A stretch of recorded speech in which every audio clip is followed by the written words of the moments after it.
this is Steve from Good News Planet. Chris, what a story. Tell us how you overcame such a huge setback and won the bronze medal. Sure, Steve. I was diagnosed in the early 90s with a rare liver disease called PSC, which has an autoimmune link, and for some reason my body had attacked itself and in my case destroyed the bile ducts, a part of my liver, that necessitated a transplant. After about almost 6 years on a transplant waiting list, in about 3 months at a critical stage, which is a very scary place to be, hoping and praying for a second chance and waiting for a second chance at life.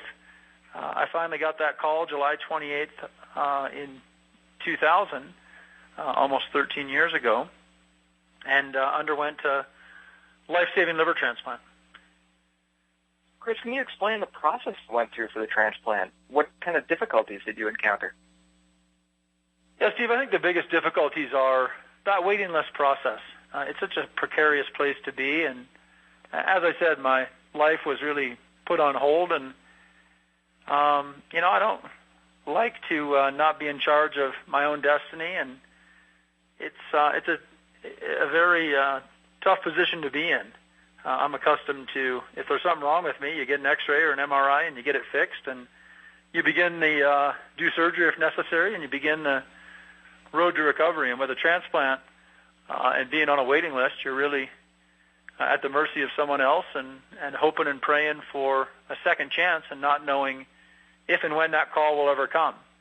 And thanks to the heroic and selfless decision of my donor and all donors, I got a second chance, and forever humbled and forever grateful to my donor family for that heroic decision. And that decision didn't come at an easy time for that family. They'd lost their young son in a gunshot accident and saved my life and 3 others, and they're the real heroes of the whole transplant process.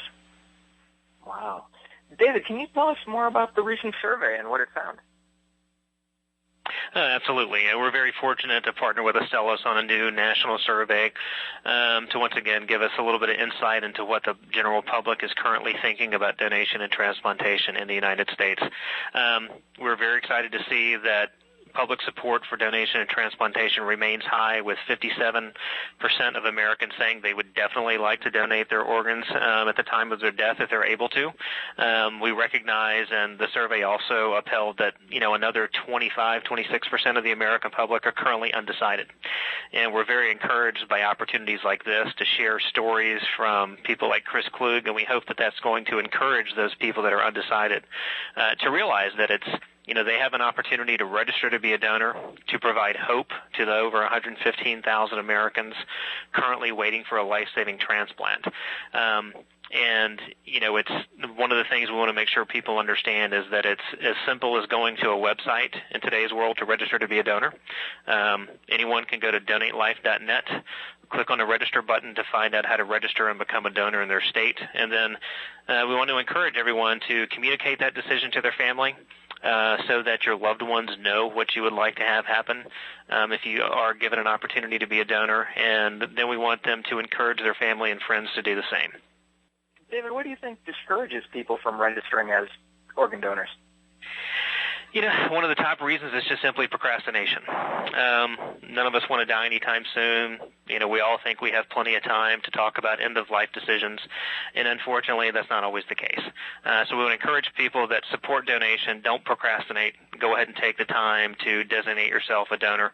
It also provides solace to your family knowing what you wanted. And beyond that procrastination, it really comes down to, fear of the unknown.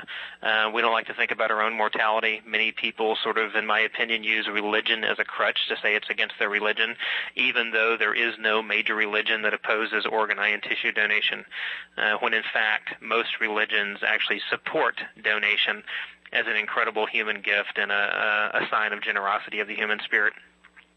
So it's, once again, we really just want to cut through the clutter and get people to understand that if you support donation, please don't wait. Register today. And it's as easy as going to donatelife.net. And guys, one more time, where can we go for more information? Donatelife.net. Fantastic. Guys, one more question for you. What's good news for you? I'd say for me, I'm celebrating April being National Donate Life Month, celebrating second chances and being a dad and being here today thanks to my donor family. Chris and David, thank you so much for your time. Thank you. That's Steve.